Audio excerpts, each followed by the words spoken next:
Իրանը մոտիկացել է միջուկային զենք ստեղծելու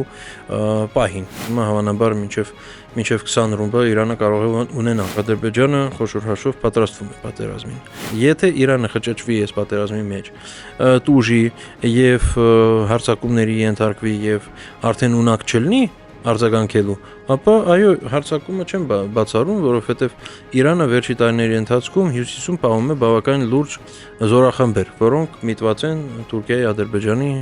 հարվածներին չեզոքացման ուղղությամբ։ Ադրբեջանը հաստատ Իրանի դեմ չի պատրաստվում պատերազմել, հենց Հայաստանի դեմ։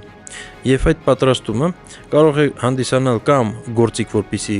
Հայաստանի իշխանությանը ստիպի, որ նրանք գնան իր պայմաններին, եւ այն տեղեկատվությունը, որ Փաշինյանը պետք է գնա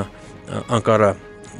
հունիսի 20-ին, գուցե դրա հետ է կապված։ Սա իրականում երրորդ արդեն հարձակումն է հայրաքելական եկեղեցու դեմ։ Նպատակը այն է, որ հայրաքելական եկեղեցին ստորադասվի Փաշինյանի իշխանությանը։ Փաշինյանը ամեն գնով փորձում է ցանկացած զիջումներով իրականացնել իր այսպես կոչված խաղաղասիրական գործընթացը, մինչև վերջ արդեն ճնշում է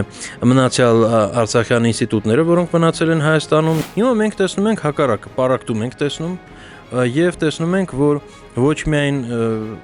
եղած քիչ թե շատ ընդդիմադիր կուսակցությունները միավորվում են, այլ հակառակ քիչ թե շատ համարվող, որ իրար հետ նմանություն ունեցող կուսակցությունները էլի վեճի մեջ են մտնում։